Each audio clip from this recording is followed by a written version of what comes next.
The Alacrians, led by Stefan Vale, launch an attack on Elshire Forest by releasing corrupted mana beasts into elven territory.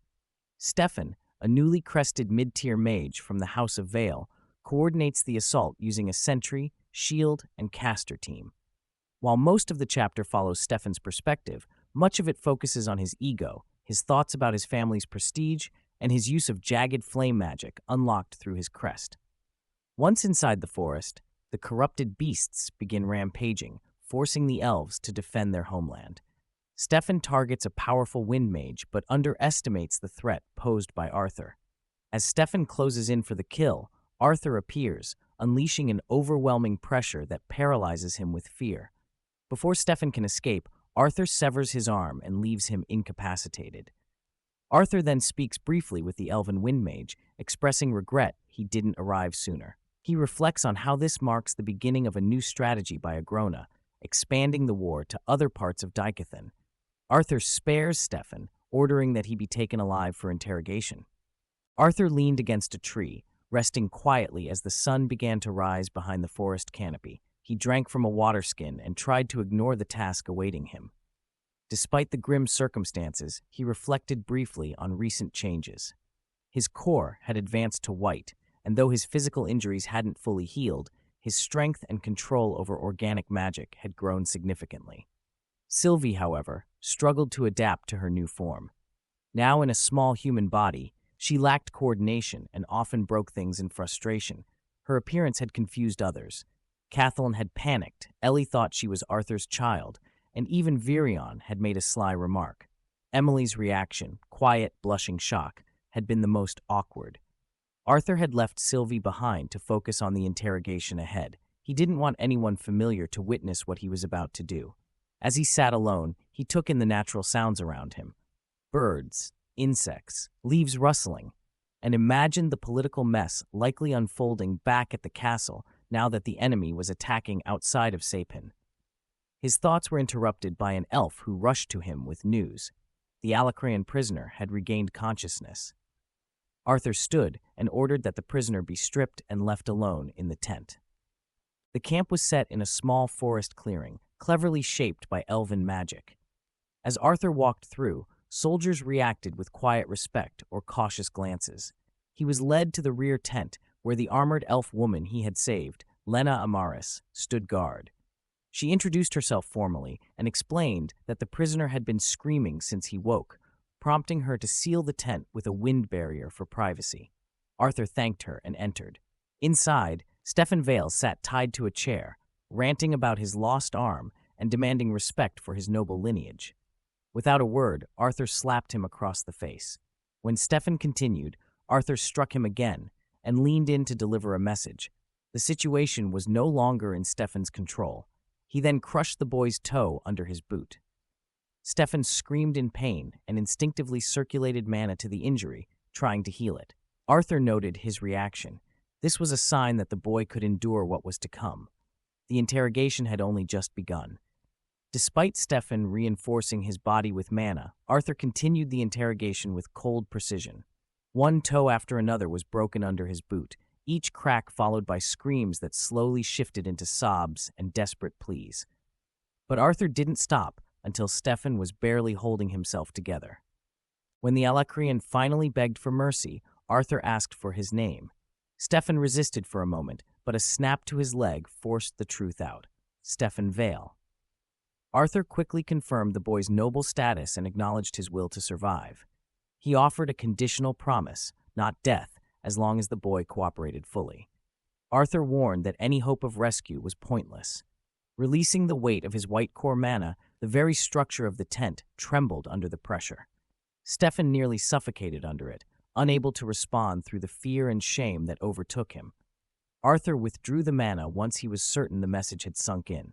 To verify his honesty, Arthur asked for the names of the male members of the Vale family. Stefan complied, listing names until Arthur heard ones he could verify. His mother is Zora, father Karnal, and sister Lucia. Satisfied with the response, Arthur moved on to what he truly needed, information about the Alacrian mage system. Stefan explained that awakening was the process that granted children their first magical mark, and that a crest symbolized a deeper understanding of the mark's magical path. When Arthur asked about the stages beyond that, Stefan hesitantly explained that emblems came next, followed by regalias. Arthur pushed further, wanting to know how regalia holders compared to retainers. Stefan admitted he didn't know. His own family's strongest mage was only at the emblem level. Arthur realized then that Stefan, despite his pride, came from a minor house in Alakria. He pressed on, asking about the current mission. Stefan confirmed that other Alacrian forces had been dispatched to Elshire Forest, confirming Arthur's fears of a larger strategy unfolding.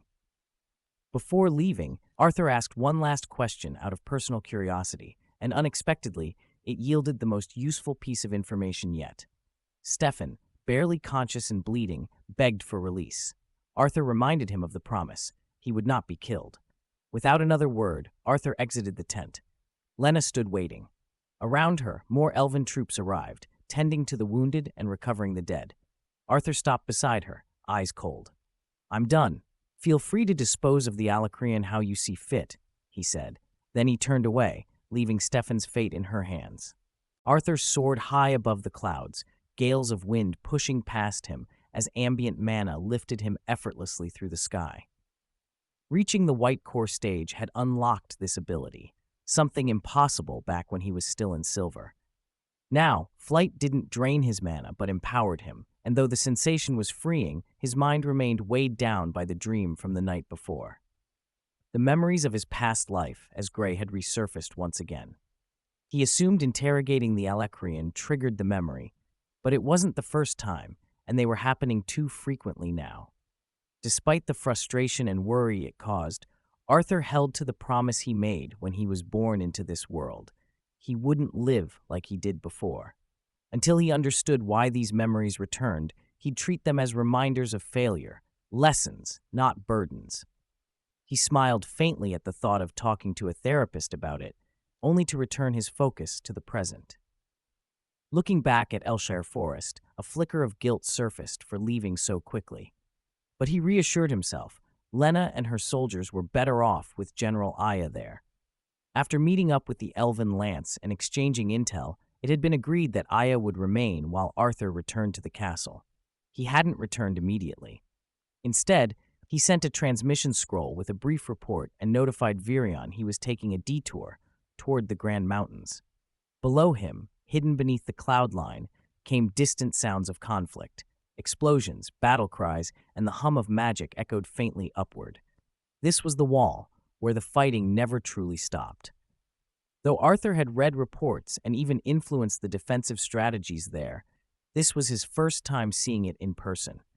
Tessia was stationed here, part of the assault division responsible for clearing dungeons and destroying Alacrian teleportation gates.